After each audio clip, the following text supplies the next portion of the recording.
I try to avoid that, but I think it's unavoidable. You know, I can't do this forever. I've been doing it since I was 21. As you move into your 80s, you say, hey, that's enough.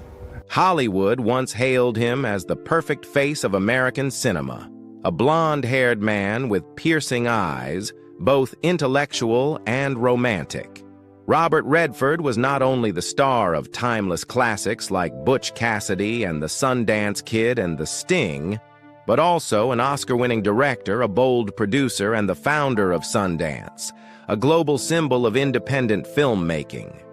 He seemed to have it all: fame, power, and a career spanning more than 6 decades.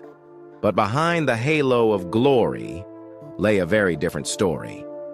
A childhood haunted by illness and sudden deaths.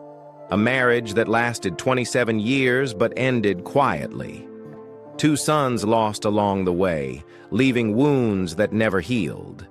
And a secret love that Redford kept hidden for decades, only admitting to when he was nearly 90. So who is Robert Redford?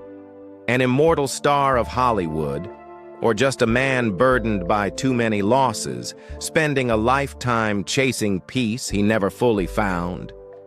If Robert Redford ever made you believe in the charm of classic cinema or touched your heart through a role, hit like as a tribute. Because behind Hollywood's dazzling light, he too carried tragedies few could ever imagine. Early life. Robert Redford was born on August 18, 1936, in Santa Monica, California. He grew up in a modest working-class family during a time when America was still struggling with the aftermath of the Great Depression. His father, Charles Redford, worked as an accountant for Standard Oil, a steady job, but never one of abundance.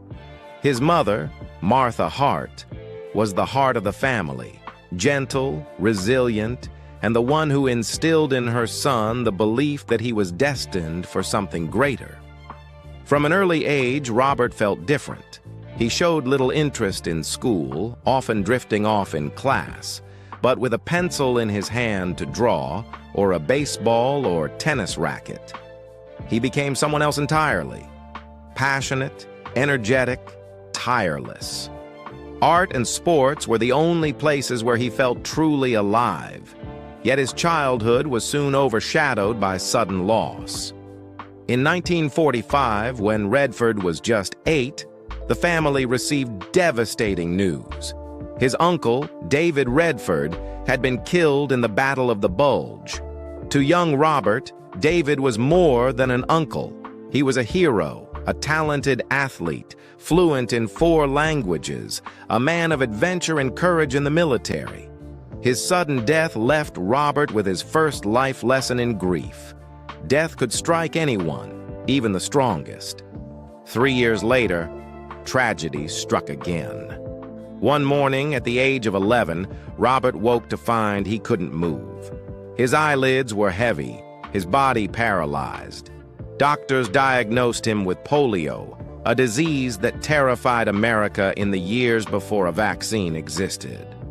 For 2 weeks, he lay bedridden, a torment for such a restless child. He listened to his own breathing, wondering if he would ever run or paint again. Though he recovered, the memory of being trapped inside a fragile body never left him. It taught him an early harsh truth. Life is fragile, and survival requires resilience. The greatest loss came in 1955. At just 18, Redford lost his mother, Martha, who died at 40 from complications following childbirth. 8 years earlier, she had given birth to twins who did not survive, and the medical consequences lingered until they ultimately claimed her life. For Redford, it was more than losing a mother. It was losing his closest friend, the one person who always believed in his talent. He later recalled, "My mother always believed I could do something, even when I didn't believe in myself." With her gone, he lost his most vital source of emotional support. In his Irish-Scottish family, emotions were rarely expressed. His father, Charles, never wept or complained. Relatives did not discuss grief. Pain was met with silence, and life went on. In that environment, Redford was forced to learn how to endure in solitude. He kept his anguish locked inside, turning it into a quiet strength. This inner discipline later gave his art a rare depth, the ability to channel unspoken pain into a glance, a gesture, a performance. The string of losses, his uncle's death, his illness, his mother's passing, left scars that never fully healed. He grew up in silence, in a family unaccustomed to voicing sorrow, and learned to swallow grief whole. From that silence came a restless urgency, a need to rebel, to break free from constraints, to carve his own destiny. Early career. The wounds of childhood left Robert Redford with a restless, unsettled spirit. By the time he reached young adulthood, he carried within him an urgent need to break free from the dull framework of ordinary life, to fight against the constant sense of fragility looming over him. His youth began as an act of rebellion. At Van Nuys High School, he was known not for academic excellence, but for his athletic ability and a streak of defiance.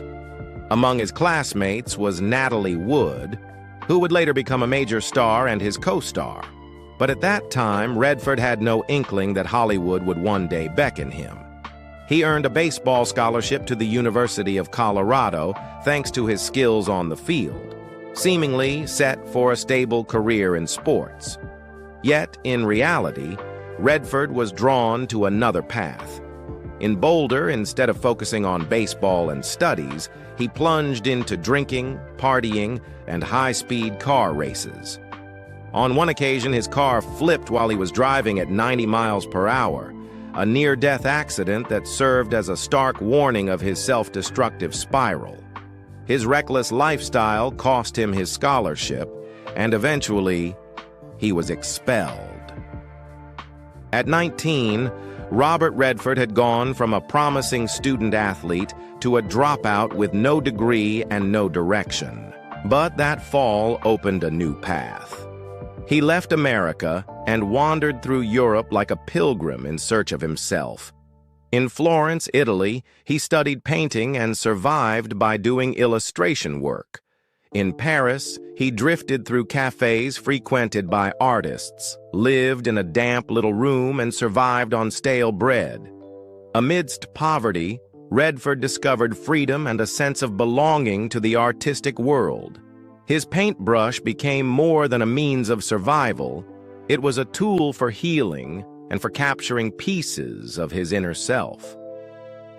After several years, he returned to the United States, this time carrying a new sense of confidence.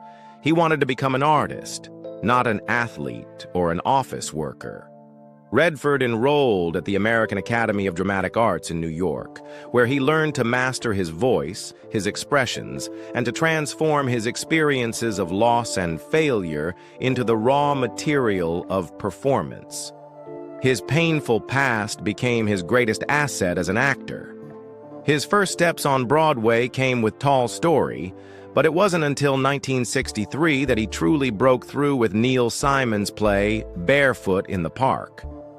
As Paul Bratter, the young lawyer newly married, Redford brought charm, humor, and a disarming authenticity. Every line, every glance made audiences laugh and then fall silent in recognition. The theater was packed night after night, and Robert Redford's name was firmly etched onto the map of New York theater. From a young man expelled from school and scraping by as a painter in Europe, Redford had transformed himself into a Broadway star. And from there, Hollywood's spotlight began to call his name. The silver screen star. In the mid-1960s, Robert Redford began leaving his first marks on Hollywood. In Inside Daisy Clover, 1965, he played a charming yet tragic young man opposite Natalie Wood, his former high school classmate from Van Nuys. The role immediately revealed that Redford was more than just a handsome face. He carried fragility, a quiet sadness behind those bright blue eyes. Just a year later, in This Property is Condemned, 1966, also alongside Wood, he portrayed a love crushed by society, cementing his image as a romantic leading man who could evoke both sympathy and heartache. The real turning point came with Barefoot in the Park, 1967, the film adaptation of the Broadway play that had made his name. On screen, Redford carried over the wit and humor of young husband Paul Bratter, but this time his charm reached millions of moviegoers. The film established him as one of Hollywood's most promising new stars, ready for a leap to the next level. That leap came in 1969. In Butch Cassidy and the Sundance Kid, Redford embodied the Sundance Kid, a quick-draw cowboy, quiet, yet fiercely loyal. Opposite Paul Newman's witty and talkative Butch Cassidy, the two created a legendary on-screen partnership. At a time when Hollywood was reinventing the Western, the film not only revitalized the genre, but also made Redford an international icon. From then on, Sundance was no longer just a character's name. It became a lifelong moniker for Redford himself. Yet Redford refused to be confined to cowboy roles. Jeremiah Johnson, 1972, saw him portray a man choosing to live in isolation in the Montana wilderness. In every silent frame, Redford conveyed profound melancholy, echoing his own memories of childhood loss. The film became an emblem of American individualism, with Redford as its perfect embodiment. That same year, he starred in The Candidate, 1972, a biting political drama. As young presidential candidate Bill McKay, Redford exposed the dark underbelly of American politics, empty slogans, and dirty compromises. At a time when the nation was shaken by war and disillusionment, the film positioned Redford as an unofficial spokesman for a skeptical generation. 1973 marked a double peak. The Way We Were, opposite Barbra Streisand, became one of cinema's most enduring love stories. As Hubble Gardner, the charming man too weak to embrace Katie's Streisand's fiery love, Redford was both irresistible and infuriating, showing he could portray men as flawed as they were desirable. Just months later, he reunited with Paul Newman in The Sting, a dazzling con artist caper that won 7 Oscars. As Johnny Hooker, Redford was quick-witted yet sincere, pulling audiences into a game of deception with equal parts suspense and charm. The film dominated the box office and earned Redford an Academy Award nomination for Best Actor, a pinnacle any star would envy. Never content with safe roles, Redford embraced darker material. 3 Days of the Condor, 1975, was a paranoid spy thriller reflecting America's post-Watergate anxieties. As a CIA analyst hunted by his own agency, Redford embodied confusion, fear, and quiet defiance, an image that resonated with a nation losing faith in its government. Then came All the President's Men, 1976, where he played journalist Bob Woodward. Alongside Dustin Hoffman, Redford dramatized the Watergate investigation that brought down a president. The film was both an artistic triumph and a political statement, with Redford at its center. In the early 1980s, his roles deepened further. In Brubaker, 1980, he portrayed a prison warden who dared to confront a corrupt system. By Out of Africa, 1985, he returned as a romantic figure opposite Meryl Streep, set against the sweeping landscapes of Africa. The film won 7 Oscars and cemented Redford's stature as the last great man of Hollywood cinema, at once strong and tender. Even in middle age, Redford retained his box office power. He embraced diverse projects: Sneakers, 1992, a tech-centered thriller; Indecent Proposal, 1993, controversial for his role as a billionaire offering $1 million for a night of love; and Spy Game, 2001, where he teamed with Brad Pitt in a tense espionage drama. But Redford was never drawn to easy roles. At 77, he starred in All Is Lost, 2013, a near-wordless one-man film about a lone sailor adrift at sea. Every ounce of tension, exhaustion, and determination was conveyed through his eyes, his breath, his movements. Critics called it a cinematic soliloquy, praising Redford for laying bare his own fragility on screen.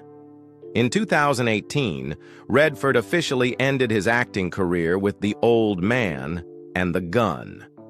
As a gentlemanly aging outlaw, the role felt like a full-circle echo of the Sundance Kid decades earlier.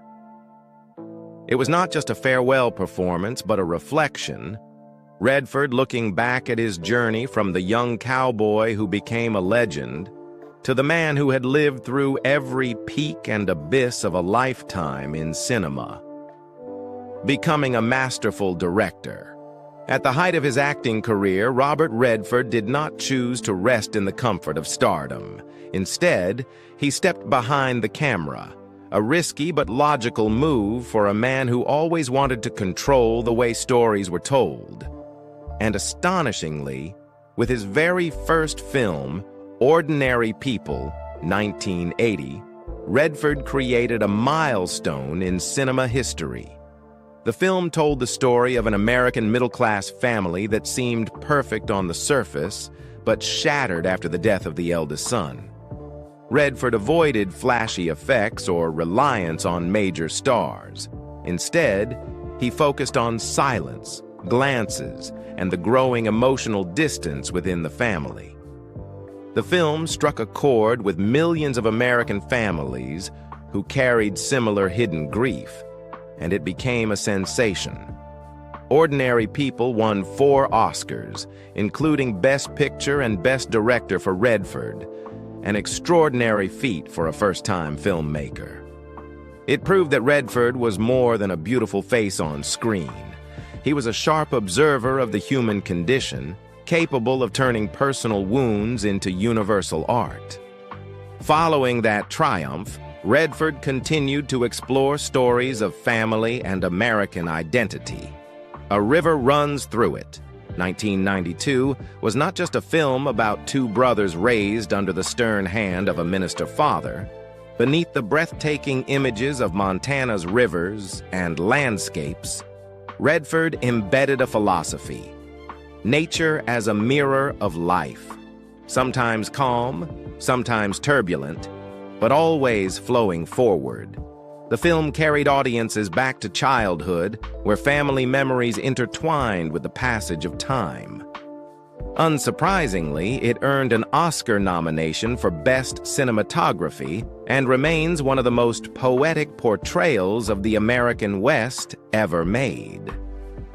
2 years later, Redford tackled a more unsettling story with Quiz Show, 1994.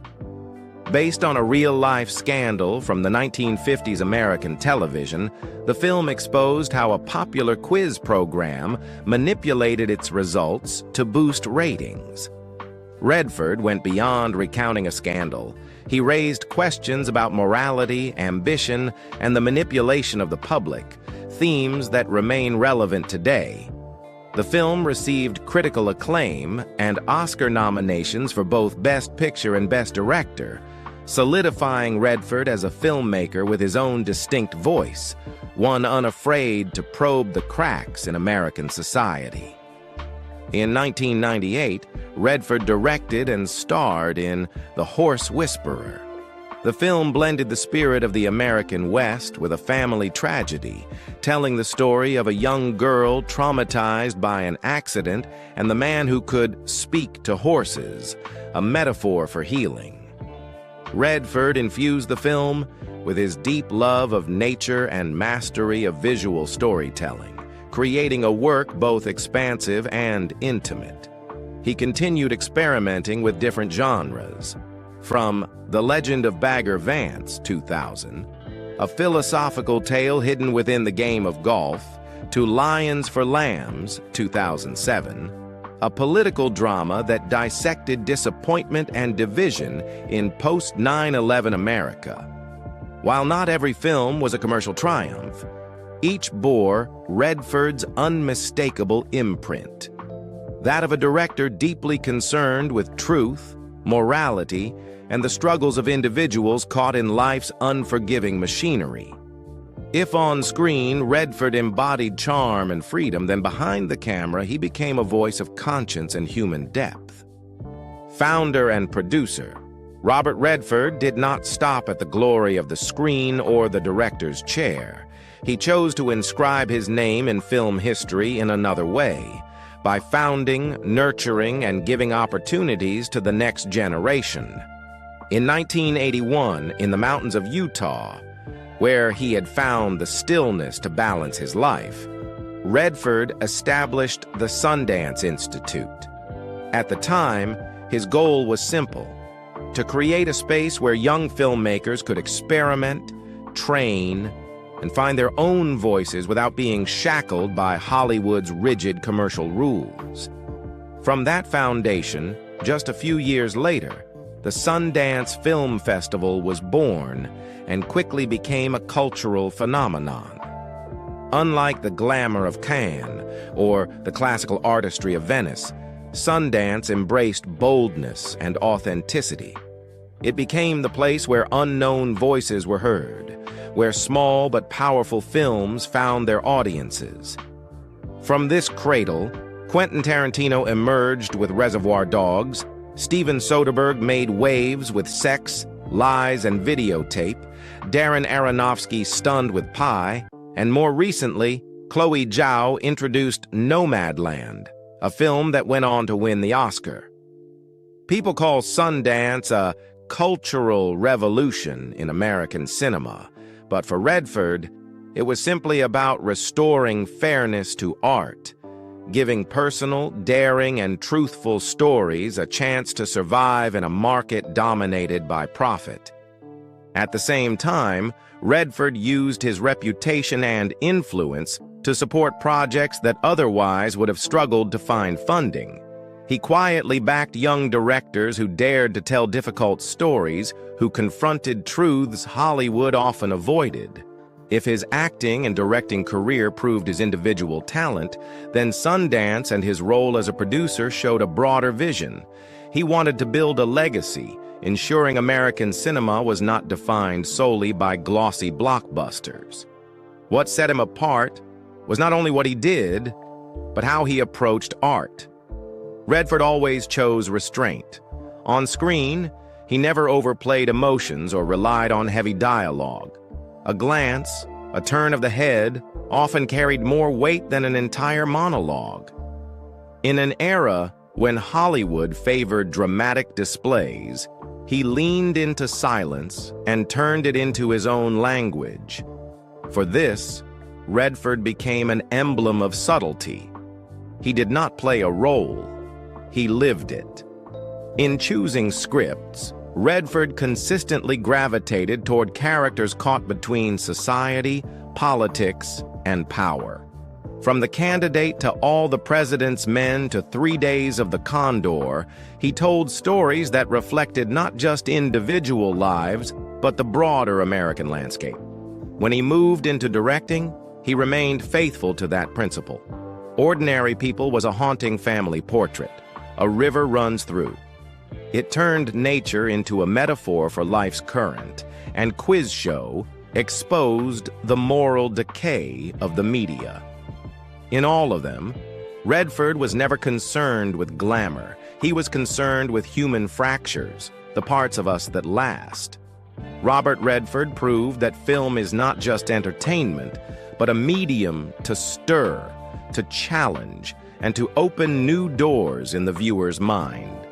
For him, cinema was both an art and a responsibility. And through that conviction, he transformed himself from a charming leading man into a cultural symbol, a steadfast storyteller for more than half a century. Personal life. Robert Redford's journey in love began with an impulsive yet passionate decision. In 1958, barely in his early 20s and with nothing to his name, he eloped with Lola Van Wagenen, a young woman from Provo, Utah, despite fierce objections from her family. Their wedding was modest and unadorned, but it was filled with faith that love could withstand any hardship.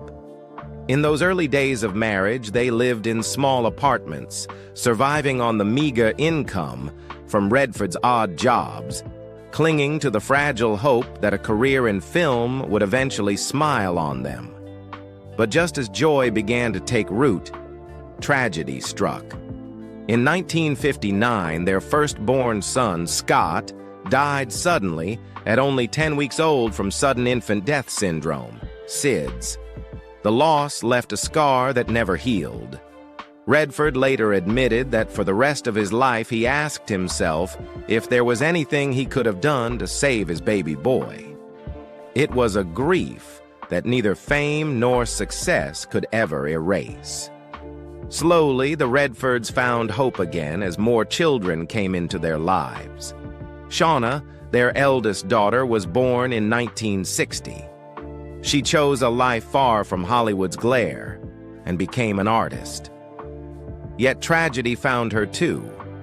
In 1983, her boyfriend, journalism student Sid Wells, was mysteriously murdered in his University of Colorado dorm. The case was never solved, leaving Shauna and the Redford family haunted for years. Their second son, James Redford, born in 1962, embodied both artistic talent and cruel misfortune. Diagnosed with a rare liver disease as a child, he underwent 2 liver transplants to survive. Instead of succumbing, James turned his hardship into purpose. He became a documentary filmmaker and social activist, particularly in environmental issues and organ donation. He was Robert's pride, not only as a son, but also as an ally in his ideals. Yet fate was merciless once more. In 2020, James died at 58 from liver cancer, a loss that devastated Redford. He said James was not only his son, but also my friend, my teacher, and the greatest inspiration of my life. In 1970, the family welcomed their youngest, Amy. Full of energy, Amy followed in her father's footsteps to become an actress and director, working across film and theater. Unlike her siblings, Amy embraced Hollywood's spotlight without being overshadowed by her father's towering legacy. Through her work, she gave voice to women and the marginalized, continuing her family's legacy in her own way. For 27 years, Lola Van Wagenen was Redford's greatest anchor. She endured the hardships with him, shared the pain of losing a child, and raised their children while he was consumed by building his career. But as Redford became increasingly absorbed in work and fame, the distance between them grew. In 1985, they ended their marriage. To the press, Redford described it as a balanced and right decision, but the reality was harsher. After the divorce, he spiraled into depression, isolating himself, living on cigarettes and coffee instead of meals, and writing dozens of letters to Lola, letters that never received a reply. Despite the end, Redford never hid his admiration for Lola. He repeatedly called her his true love and the greatest pillar of my life. To him, without Lola, there would have been no Robert Redford as the world knows him, both as an artist and as a man who found the strength to rise again from ruin. After nearly 3 decades of marriage ended, Redford entered an emotional void that no quick fix could fill. He drifted through short-lived romances, each woman leaving a mark, each relationship serving as a temporary balm after heartbreak. In 1987, Redford met Sonia Braga, the Brazilian actress famous for her wild beauty and fiery spirit. They quickly fell into a passionate affair, appearing hand in hand at Cannes, commanding attention on the red carpet. Sonia brought Redford raw energy, instinctive, bold, dramatic. But that same intensity burned too fast. Within less than a year, their romance ended, leaving behind vivid but fleeting memories. 3 years later, while filming Havana, 1990, Redford was swept into another affair, this time with co-star Lena Olin.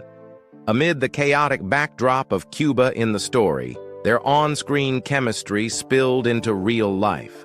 With Lena, Redford found a love that was artistic and romantic, but fragile. They shared deep conversations and long creative nights, but fame's pressures and differences in lifestyle proved too great. When filming ended, so did their chapter, like a book never fully written. Between fiery loves and fading romances, Redford found unexpected calm with Kathy O'Rear, an unheralded costume designer. Kathy brought not glamour but stability and quiet understanding, offering Redford respite in his unsteady years after divorce. Their relationship did not last long, but it taught him to slow down and seek balance instead of escaping into work or fleeting passion. Each woman who passed through Redford's life after divorce was like a pause, sometimes fire, sometimes wind, sometimes a soft blanket, but none stayed long enough to become a harbor. Only with Sybil Sagars, years later, did he finally find the lasting peace neither youth nor middle age had offered him. By the late 1990s, Redford met the woman who would become his true home, Sybil Sagars, a German environmental artist. They first encountered each other at Sundance Resort, founded by Redford, and itself a symbol of his devotion to both art and nature. Sybil was there to exhibit her work, and from their earliest conversations, Redford was drawn to her calmness and creativity. Unlike his past partners, Sybil had no interest in Hollywood glamour. She saw Redford not as a movie legend, but as a man who had endured deep wounds and needed empathy. Her sincerity allowed Redford to feel he could simply be himself, without the burden of star image. Over time, they became soulmates, sharing passions for both art and nature. After more than a decade together, they wed in July 2009 in Hamburg, Germany, Sybil's homeland. It was a warm, intimate ceremony, far from the spotlight, attended only by close family and friends. At 72, Redford entered marriage again, not with the impulsiveness of youth, but with the maturity and calm of a man who had survived profound loss. The couple chose not to have children together. Redford explained that at their age, they understood happiness was not tied to having more children, but in nurturing shared values. He already had 4 children from his first marriage, and Sybil chose to walk alongside him as a life partner and creative collaborator. Their marriage became intertwined with nature. They settled at Redford's longtime ranch in Utah, where they launched The Way of the Rain, an environmental art project blending performance, music, and visuals to raise awareness about climate change. At events, Sybil led the artistic vision while Redford used his deep, resonant voice to deliver the message. Redford once said, "Sybil has given me an entirely new life." After losing children and enduring divorce, he found in her understanding and peace. Amid Utah's mountains, they embraced a simple life, far from Hollywood's glare, dedicated to art, the environment, and family. With Sybil, Robert Redford finally found a love not loud, but deep enough to soothe the wounds of a lifetime. Yet Redford's private life cannot be defined only by marriages or romances. Alongside them were special relationships with colleagues, bonds not labeled as love but just as meaningful. Among them, Jane Fonda left the deepest mark. They co-starred in multiple films, including Barefoot in the Park and The Electric Horseman. Jane admitted she had fallen for Redford, drawn to both his looks and his soul. But they never crossed the line of friendship. Redford respected Jane, and Jane cherished him as the ideal colleague. Between them existed a special bond, unnamed, but enduring through decades. Another connection that drew public attention was with Candice Bergen, his co-star in The Hunting Party. Rumors of romance swirled, though never confirmed. Candice's intelligence, beauty, and sharp wit fueled the belief that their connection had gone beyond the screen. But as always, Redford chose silence, his way of protecting relationships, preserving their dignity rather than feeding tabloid spectacle. If romances left scars, these friendships offered balance. They proved that beyond fame, tragedy, and heartbreak, Redford still preserved ties of purity. Relationships built not on reputation, but on sincerity, legacy, and influence. Robert Redford did more than leave behind roles that shaped cinema history. He changed the way the world looked at artists. Over more than 6 decades, he built the image of a handsome yet understated leading man, a star with undeniable box office appeal who nonetheless refused to become an empty symbol. His restrained style of acting, few words, powerful glances, became his own language in a Hollywood that often thrived on spectacle. He proved that sometimes silence speaks louder than dialogue. As a director, Redford showed he was far more than a golden face on screen. Ordinary People, 1980, was not simply an Oscar-winning film. It was a statement. Redford had the vision to tell profound stories about human beings, families, and emotional wounds. Later films such as A River Runs Through It, Quiz Show, and The Horse Whisperer carried that same sensibility. Quiet, subtle, yet piercingly attuned to pain and the fragility of life. Yet his greatest legacy lies in Sundance. In 1981, by founding the Sundance Institute and later the Sundance Film Festival, Redford opened an entirely new path for American cinema. Sundance was not only the launch pad for Quentin Tarantino, Steven Soderbergh, Darren Aronofsky, Chloe Zhao, and hundreds of other independent filmmakers, it also proved that small, truthful, daring stories could move the world. What began as a modest idea in Utah grew into a global symbol of independent cinema, a cultural revolution with Redford as its soul. Beyond the arts, Redford became a powerful voice in society. For decades, he advocated for the environment, fought to protect national parks, spoke out against climate change, and opposed projects like the Keystone XL pipeline. He frequently addressed the United Nations and worked with organizations such as the Natural Resources Defense Council. For Redford, an artist's duty was not just to entertain, but to shoulder responsibility for the planet and community. His legacy extends beyond cinema and politics. It lives within his own family. His son, James Redford, carried forward his father's passion for filmmaking and environmental activism. His daughter, Amy, continues as a director, while his grandson, Dylan, explores independent cinema.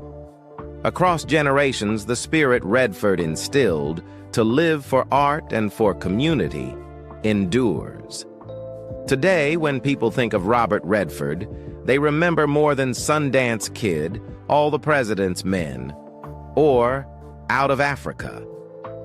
They remember an artist who turned pain into strength, a man who transformed a personal career into a cultural movement, and a voice that became a tool for change. His legacy is not the fleeting glamour of Hollywood, but a lasting one, a symbol of integrity, of humanistic art, and of tireless commitment to making a difference. Present life. In his 80s, Robert Redford announced his retirement from acting after The Old Man and the Gun, 2018.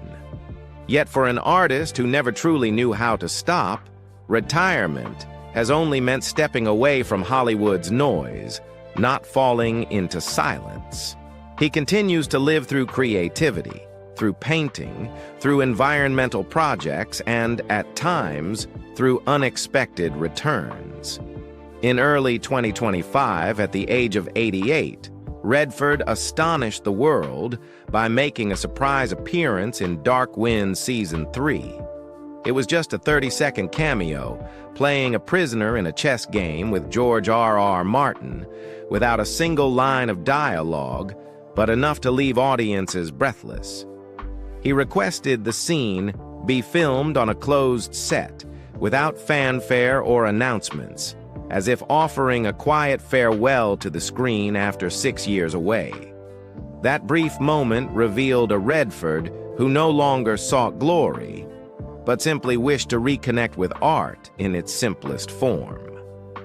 That same year, the Sundance Film Festival, the institution he founded in 1981, held its final season in Utah, where Redford had poured his heart into transforming barren land into a sanctuary for independent cinema.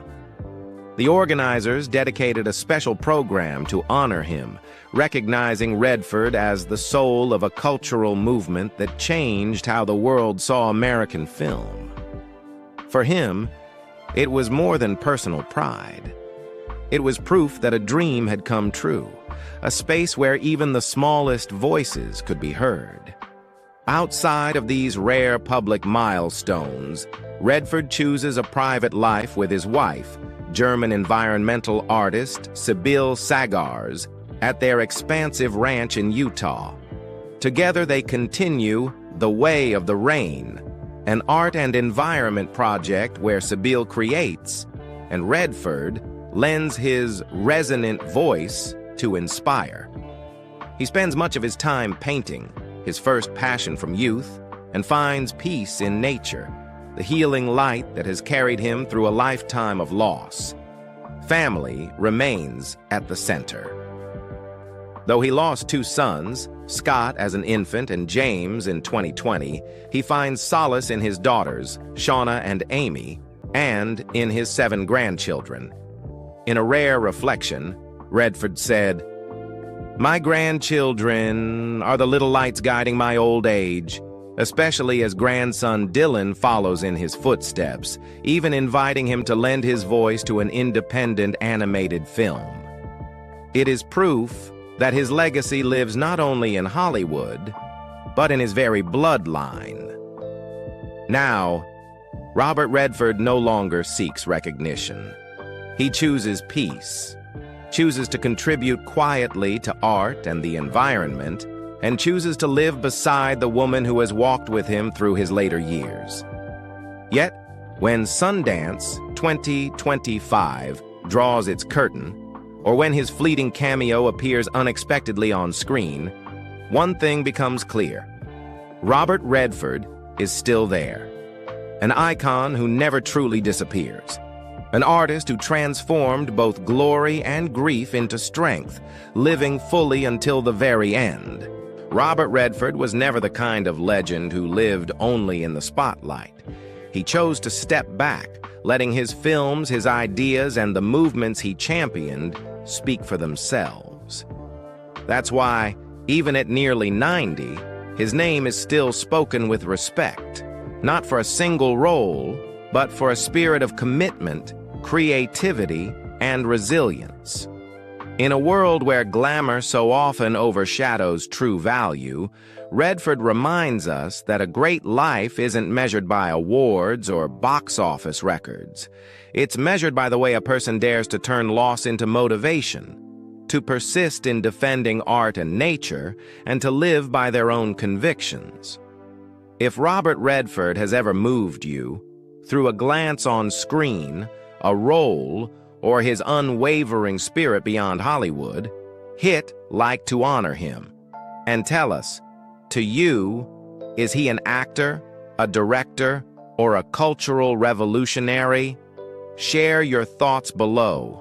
And don't forget to subscribe so you won't miss the stories behind the legend.